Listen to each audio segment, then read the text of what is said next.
Hi, my name is Alio Fan, and this is my path to performance.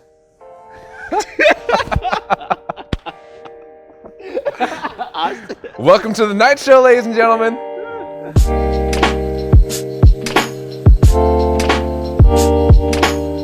So I originally got into acrobatics when I was younger. I was in high school. It was a high school tumbling class, which apparently doesn't exist anywhere else. As far as I can tell from everyone I talked to, I'm very lucky to have a high school tumbling class. As I was tumbling, that class was like it was one of those classes where cheerleaders would take to get an easy A, give them more time to practice cheerleading or whatever, so that they could get an A, PE classes out of the way. And as I was learning to tumble, they noticed that I was getting good. Myself, I drug a friend along with me.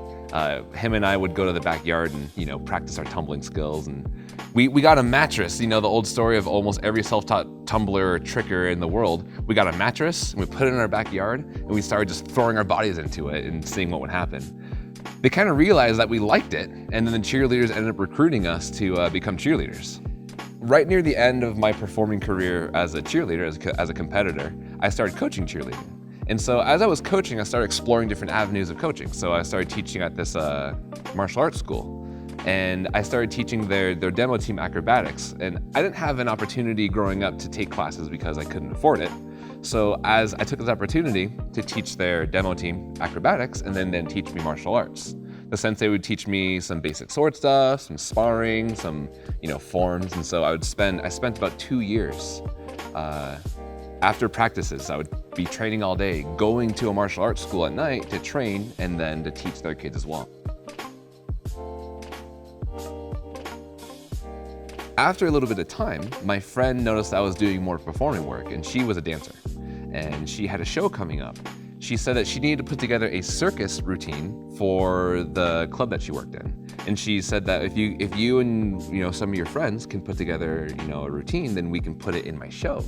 So at the time, I had a small group of people who wanted to do circus stuff. I had myself, another ground acrobat, a dancer, and then a hand balancer who was going to the school in Kiev. We put together a 2-man strong act in about a week's time, where we were in this nightclub, painted up like tigers. They revealed us as tigers, and I came out and did some tricking, then he came out and did some hand balancing, and then we did a 3-minute strongman act. And that was my first actual performance in a setting where I got paid. So that was my first actual taste of, I can do this and I can get paid for this. This is awesome. I want to do this more. I met a man named Scott McDonald. This is on one of my cheer trips. He told me of this magical land where you can perform and there'll be fireworks and nothing will ever be the same. And really, I came down to visit a few times just to make sure that this is somewhere I wanted to be. I never moved out of Alaska before. It's a big leap, So I came down here and I realized that there's an actual community of people that train the way that I train, doing the stuff that I want to do. And you don't really realize it until you see it, that that's something you really wanted. It obviously isn't like a huge moneymaker, moving somewhere just to train. But when you realize that it's something you want to do, you realize that having a community of people helps so much. Being around people who train and think like you is amazing. Because we're all kind of in the same boat, right? We're all looking for gigs, we're all looking for work, we're all trying to sign contracts, we're all going to auditions, we're all trying to send our demo reels to everybody else. And to be surrounded by people who are all in the same boat as you, kind of makes it feel like you're not sinking all the time. A lot of times when you're by yourself and I don't know, if I was back in Alaska trying to get a job down here, I'm the only one trying to do that. And there's no one to share those trials and tribulations with. And so being with people, not even necessarily people who train the same thing as me, but people who are going through the same struggles that I'm going through. That's probably the best thing you could have. Look at those bad boys. Look at them over there. I miss you, Sword. All right. I got hired through a company to work for a man named Jackie Chung. I thought it was Jackie Chan at first. I got really excited. I was like, I'm working for Jackie Chan. But it wasn't. It was Jackie Chung, and he's apparently like this Michael Jackson of China. It's cool. It's this Asian company, right? I was performing spring stilts, right, of all things. The show was a completely different thing. costumes. There was like confetti everywhere flying. There's lights. This is the biggest thing I've done to this day. There's a lot of like improv moments, but you're looking out in the crowd and seeing 10,000 people. It's you, it was myself and 6 other people on the stage with the singer. That's it. 10,000 people watching just you. You don't hear anything. You see a lot. It's more of a feeling. It's like sensory deprivation for a little bit. Like the lights, they blind you, and you're working really hard. You're sweating because you're trying not to mess up what you're being paid to do.